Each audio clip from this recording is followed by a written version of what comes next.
कौन सा लोग पसंद लगा? अस्सलामुअलैकुम, आप देख रहे हैं सच न्यूज़ और मैं हूं एहसन रजा और मैं हूं उरूज फातिमा। तमाम तारीफ उस अल्लाह के लिए है जिसने हमारे लिए आसानियां पैदा की। ए रब, हमें इत्तेफाक व इत्तेहाद अता फरमा और हर तरह की आफात से महफूज रख। आमीन। साथ ही आपको खबर देंगे वजीर आजम पाकिस्तान इमरान खान के बयान के मुतालिक। तो वजीर आजम ने ऑपोजिशन को बेरोजगारों का टोला करार दे दिया। बोले ये लोग खुद को कानून से मावरा समझते हैं, चाहते चोरी करने पर कोई हाथ न लगाए। साफ बता देता हूं कि जितने जलसे करने हैं शौक से करो, अगर कानून हाथ में लिया तो सीधे जेल जाओगे। वजीर आजम ने तकरीर में तंजीम साजी का भी तस्करा किया। जब इनके भी सारे लोगों को देखता हूं तो मैं सोचता हूं 3 दफा मुल्क का प्राइम मिनिस्टर एक डॉक्यूमेंट न दिखा सके तो इनके जो लोग हैं सारे, क्या उनको कोई शर्म नहीं आती कि गरीब मुल्क से पैसा लेके बाहर ले गया? या तो बहुत ही बड़ा कोई डफर होगा जो समझे कि वाकई ये ईमानदार है। लेकिन फिर चंद दिन पहले मैंने देखा कि इनका एक सीनियर ओहदेदार सुबह के 3 बजे किसी खातून के घर तंजीम साजी करने चला गया और बड़ा हैरान हुआ कि उस खातून के भाइयों ने मारा क्यों उसको। फिर मैंने सोचा कि वाकई इनकी पार्टी में ऐसे लोग हैं जो वाकई समझेंगे कि वो ईमानदारी से पैसा बाहर लेके गया। और वजीर आजम की तकरीर पर बिलावल भुट्टो भी खामोश न रहे। कराची में प्रेस कॉन्फ्रेंस के दौरान हुकूमत को नाकाम कहा तो सूबों को हुकूक और शहरियों को सहूलियात न मिलने का शिकवा भी किया। चेयरमैन पीपल्स पार्टी ने जजायर पर सदारती ऑर्डिनेंस जारी होना विफाक की गलती गर्दानते हुए मुआफी का मुतालबा करते हुए कहा कि अब तहरीक का आगाज है, जमहूरी हुकूमतें जल्द तब्दीली सरकार को घर भेजेंगी।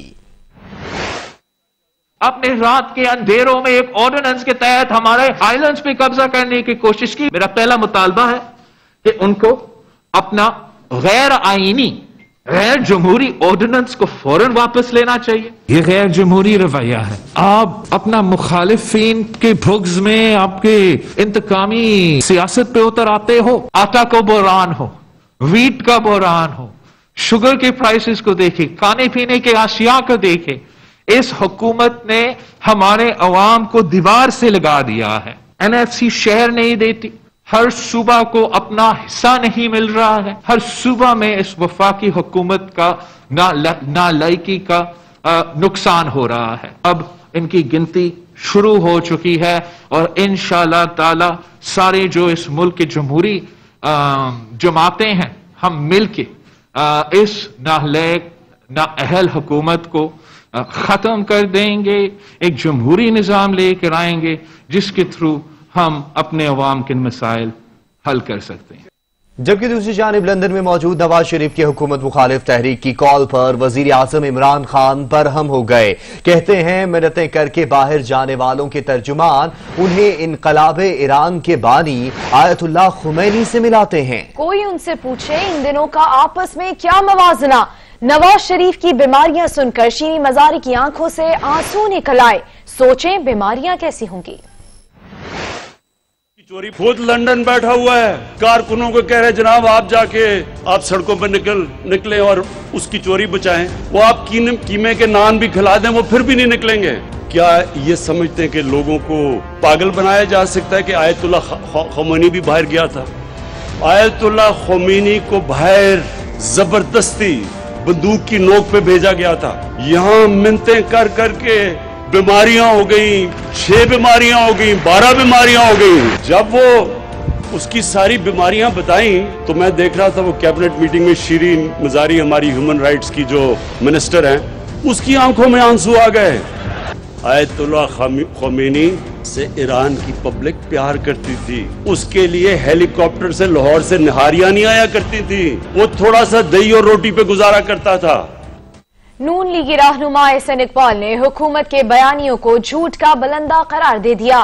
बोले हुकूमत ऑपोजिशन के खिलाफ इंतकामी कार्रवाइयां कर रही है। कौमी असेंबली की अपोजिशन लीडर को गिरफ्तार कर लिया गया है। ये समझते हैं कि इस तरह करने से इनकी हुकूमत बच जाएगी।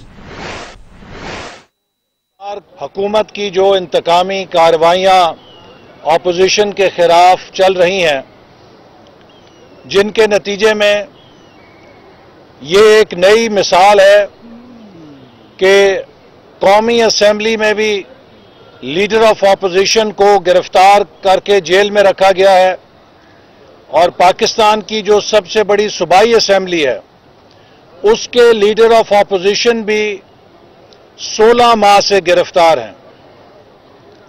ये हुकूमत 2.25 साल गुजरने के बावजूद एक भी केस मंजर आम पे नहीं ला सकी कि मुस्लिम लीग नून के दौरे हुकूमत में सरकारी खजाने से किसी मंसूबे में 1 रुपए की भी करप्शन की गई हो।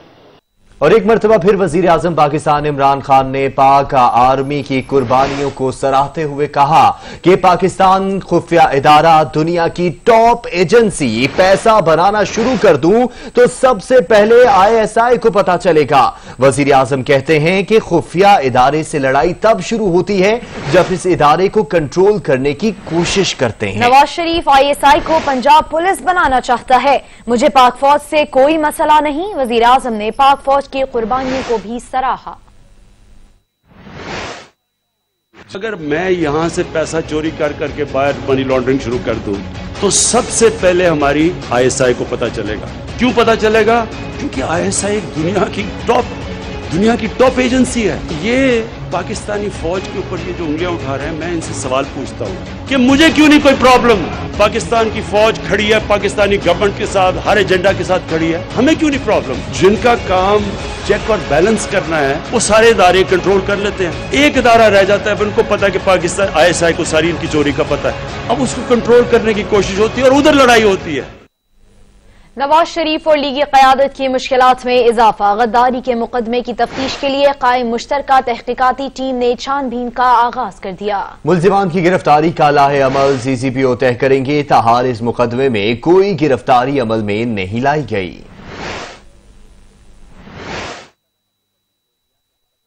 नवाज शरीफ का पासपोर्ट और शनाख्ती कार्ड मंसूख करने की सिफारिश कर दी। वजारत दाखिला को लिखने में खत कहा गया कि नवाज शरीफ के वारंट गिरफ्तारी जारी हो चुके हैं। साबिक वजीर आजम की सफरी दस्तावेजात को मंसूख किया जाए। नवाज शरीफ 24 नवंबर को पेश होंगे। इस्लामाबाद हाई कोर्ट ने साबिक वजीर आजम को आखिरी मौका दे दिया। अदालत से अल अजीजिया और एवन फील्ड रेफरेंसेज में नवाज शरीफ की दरखास्तों पर 7 अक्टूबर की समाअत का तहरीरी फैसला जारी कर दिया गया, जिसमें हुक्म दिया गया है कि नवाज शरीफ की तलबी का इश्तिहार अंग्रेजी और उर्दू अखबारात में शाया किए जाएं।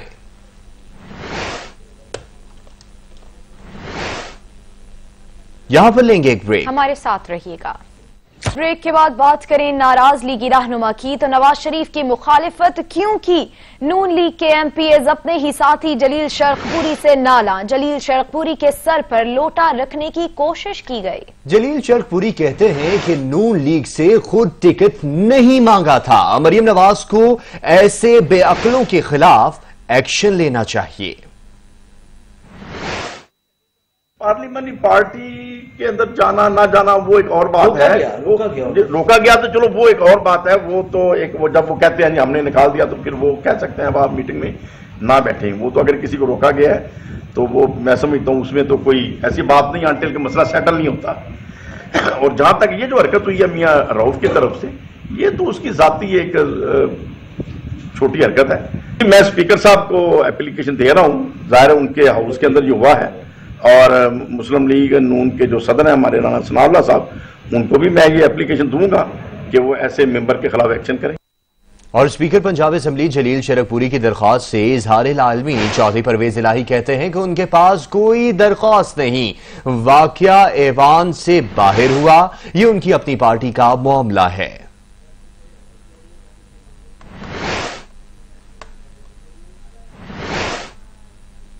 और नून लीग के बागी रुकन पार्टी रुकनियत से मुस्ताफी हो गए। लीगी रहनुमा उज़मा बुखारी ने तस्दीक करते हुए बताया कि पंजाब असेंबली के रुकन फैसल न्याजी ने पार्टी रुकनियत से इस्तीफा दे दिया है।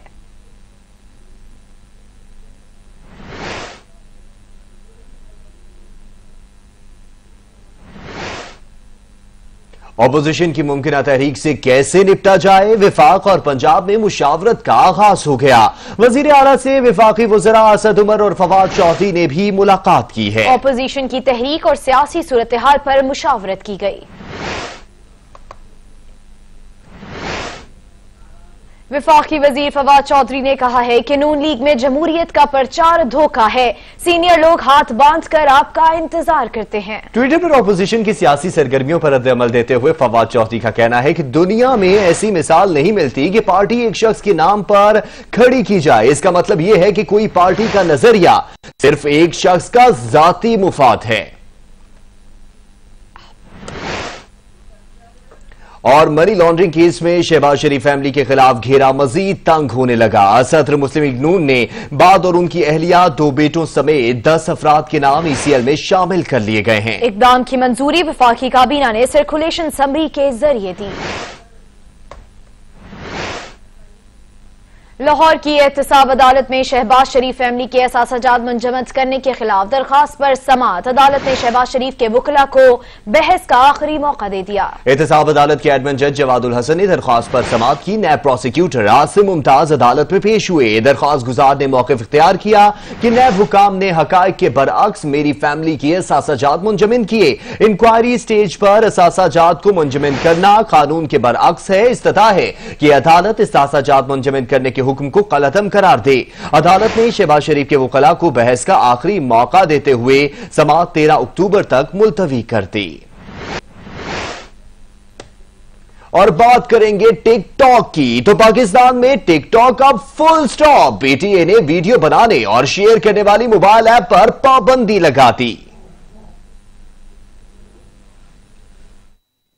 PTA ने टिकटॉक को निशाने पर ले लिया। पाकिस्तान टेलीकम्युनिकेशन अथॉरिटी ने समाजी राब्ते की वेबसाइट ट्विटर पर वीडियो शेयरिंग ऐप टिकटॉक पर पाबंदी से मुतालिक एक लेटर जारी किया, जिसमें कहा गया कि मुल्क भर के मुख्तलिफ हलकों की जानब से वीडियो शेयरिंग ऐप पर नामुनासिब मवाद के हवाले से शिकायतें मौसूल हो रही थी, जिस पर PTA ने टिकटॉक पर पाबंदी आयद करने के हवाले से हदायत जारी कर दी हैं। PTA की जानब से जारी करदा लेटर के मुताबिक पाकिस्तान टेलीकम्युनिकेशन अथॉरिटी की इंतजामिया ने टिकटॉक इंतजामिया को मुतनाज़ा और गैर मुनासिब मवाद हटाने के लिए मुतअद्दिद बार कहा और उन्हें नामुनासिब मवाद हटाने के लिए हदायत भी जारी की गयी और इस हवाले से वीडियो शेयरिंग ऐप को वक्त भी दिया गया, ताहम वो मुतमिन करने में नाकाम रहे। सजाद काज़मी, सच न्यूज, इस्लामाबाद। यहाँ पर वक्त हुआ है एक ब्रेक का, हमारे साथ रहिएगा। बेहतरीन बात महंगाई की, तो महंगाई ने आवाम का जीना मुहाल कर दिया है। महंगाई का जिन है कि काबू ही नहीं आ रहा। क्या खाएं क्या पिएं, हर चीज की कीमत दुगनी। शुमारियात ने महंगाई पर हफ्तावार आदाद शुमार जारी कर दिए। अदारा शुमारियात ने महंगाई पर हुकूमती कारकर्दगी का कच्चा चट्टा खोल कर रख दिया। तब्दीली सरकार के दावेदारों का दौरे हुकूमत महंगाई की मजमूई शरह 11%, जबकि गरीब तबके के लिए 14% की सतह क्रॉस कर गई। अक्टूबर का पहला हफ्ता आवाम के लिए महंगा साबित हुआ। एक हफ्ते के दौरान टमाटर, प्याज, अंडे, गोश्त, आटा सब कुछ महंगा हो गया। शुमारियात ब्यूरो की जानब से हफ्तावार महंगाई के अदाद शुमार जारी कर दिए गए। एक हफ्ते में महंगाई की शरह में 1.24% का रिकॉर्ड इजाफा हुआ, जिसके साथ ही महंगाई की मजमूई शरह 11.24% की सतह पर पहुँच गयी। अदारा शुमारियात के मुताबिक अक्टूबर के पहले हफ्ते में टमाटरों की कीमत में सबसे ज्यादा इजाफा हुआ। रिपोर्ट के मुताबिक एक हफ्ते के दौरान टमाटर 18 रुपए फी किलो तक महंगे, मजमूई कीमत 128 रुपए फी किलो की सतह पर पहुंच गई। ब्यूरो शुमारियात के मुताबिक मुसलसल 5वें हफ्ते के दौरान अंडों की फी दर्जन कीमत में इजाफा जारी रहा। रवां हफ्ते भी अंडे फी दर्जन 16 रुपए महंगे हुए। एक दर्जन अंडों की कीमत 158 रुपए 39 पैसे की रिकॉर्ड सतह पर पहुंच गई।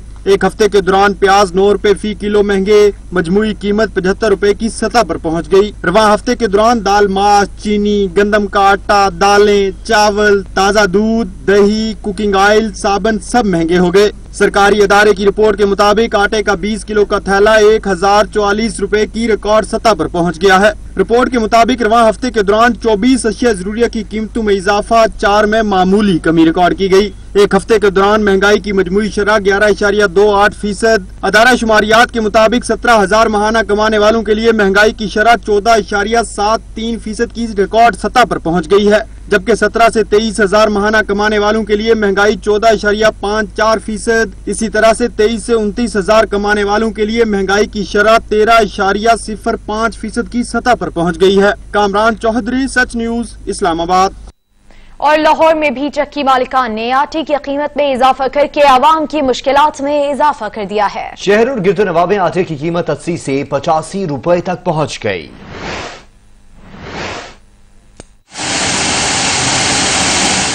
लाहौर समेत मुख्तलिफ शहरों में फी किलो आटे की कीमत 85 रुपए तक पहुंच गई है, जबकि शहर में 20 किलो आटे का थैला दस्तयाब ही नहीं। जिन जगहों पर आटा मौजूद है वहां 1000 से 1200 रुपए तक में फरोख्त किया जा रहा है। हर चीज महंगी हुई है, आटा, चीनी, घी, दालें, हर चीज महंगी हुई है। तो ये जो थैले वाला वो तो मिल नहीं रहा, चक्की से मिलता है 75 रुपए, 80 रुपए। शहरियों का कहना है कि हुकूमत ज़बानी जमा खर्च कर रही है, रोटी भी गरीब की दस्तरस से बाहर हो चुकी है। यकीन करें जब से ये आई है ना बिल्कुल रुल गए, कुछ काम नहीं है। दुकानदारों का कहना है कि जब तक गंदम की किल्लत का मसला बरकरार रहेगा आटे की कीमतों को लगाम नहीं दी जा सकती। आटे की मेन कास्ट जो है बढ़ने की है, गंदम नहीं है। गंदम हो तो आटा सस्ता हो, गंदम ही दे रहे हैं। गवर्नमेंट ने 60 लाख टन गंदम खरीदी है और पता नहीं अब कहाँ गई है वो गंदम सारी। आटे की मुसलसल बढ़ती कीमतों के बाइस नान और रोटी की कीमतों में भी इजाफा जारी है। शहरियों का कहना है कि हुकूमत गंदम की किल्लत खत्म करने के लिए दावों के बजाय अगर अमली इकदाम करे तो यकीनन आटे की फी किलो कीमत जो है उसकी सेंचुरी होने से रोका जा सकता है। कैमरामैन अब्दुर्रहमान के साथ इजलाल हैदर, सच न्यूज़, लाहौर।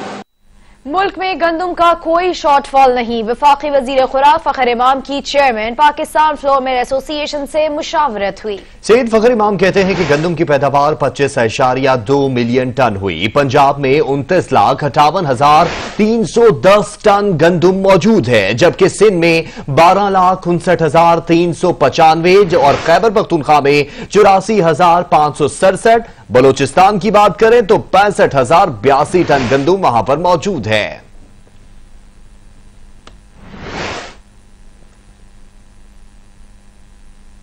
जमहूरी मुल्क का राग अलापने वाला भारत सबसे बड़ा दहशतगर्द निकला। अमरीकी जरीदे ने दाइश और भारत के दरमियान रवाबित दुनिया के सामने रख दिए। दाइश और भारतीय गठजोड़ को आलमी और इलाकाई सलामती के लिए खतरा करार दे दिया। बगल में छुरी मुंह से राम राम। अमरीकी जरीदे फॉरेन पॉलिसी ने भारत का असल चेहरा दुनिया पर आश्कार कर दिया। खुद को सेकुलर स्टेट करार देने वाला आलमी दहशतगर्दी में सर फहरिस्त करार। अमरीकी जरीदे फॉरेन पॉलिसी ने तहलका खेज इंकशाफ किया कि भारत की इंतहा पसंद पॉलिसी तबाहकुन खतरा है। भारत दहशतगर्दी का नया चेहरा है। अमरीकी जरीदे ने दाइश और भारतीय रवाबित दुनिया के सामने रख दिए।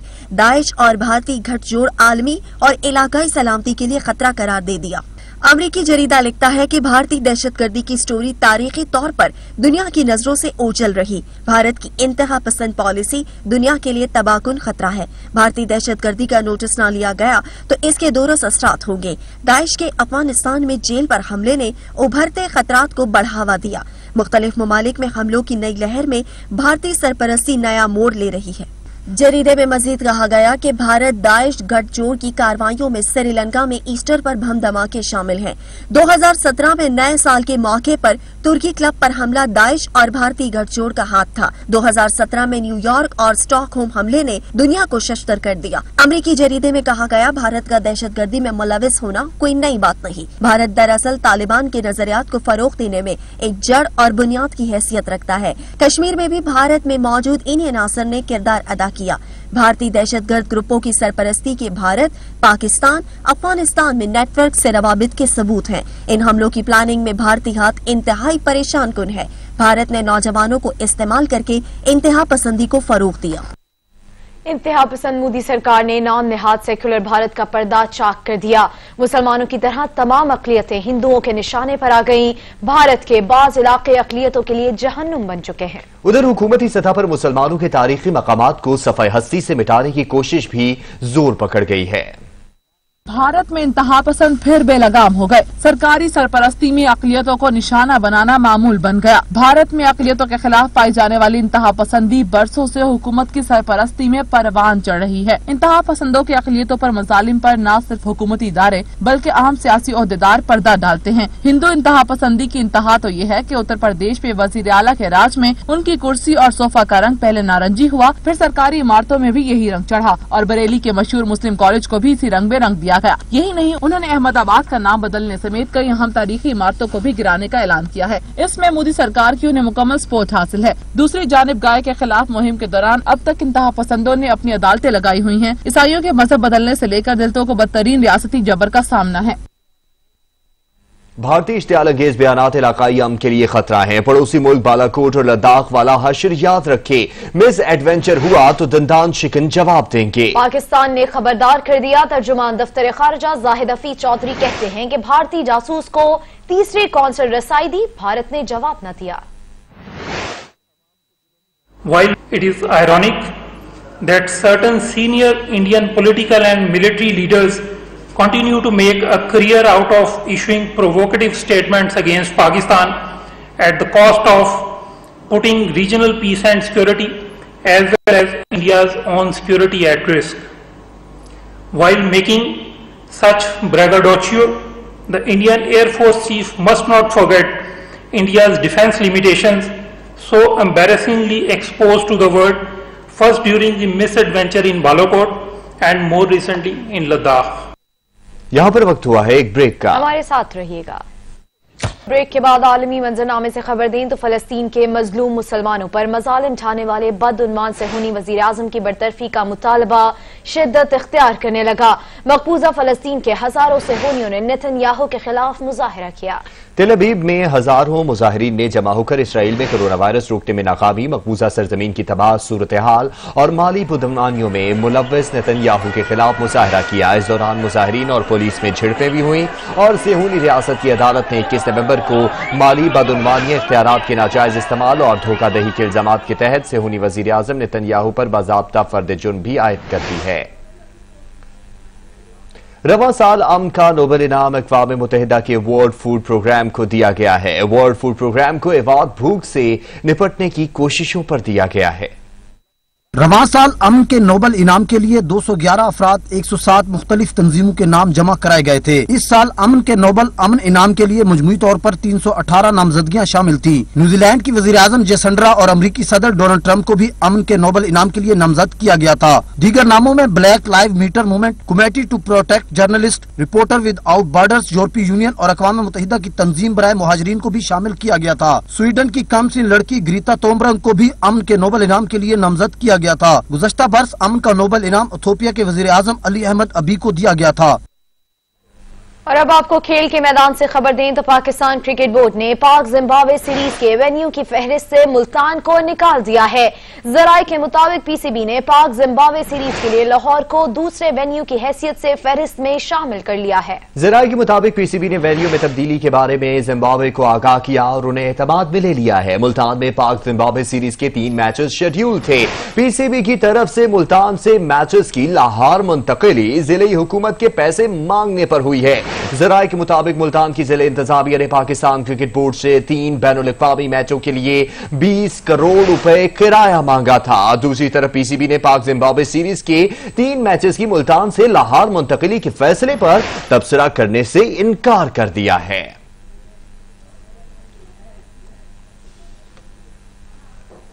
हाजिर होते हैं कुछ देर में न्यूज हेडलाइंस के साथ। आप देखिए cycle race.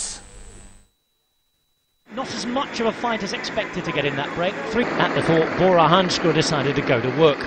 Behind, Peter Sagan wanting to try and keep the Maglia Ciclamino set about their job. The gap would tumble down. Opportunity for Androni Giocattoli to take maximum points. Mattia Bais taking the 12 points. Clear skies and sunshine along with beautiful landscapes. 4 riders who get up. This news bulletin was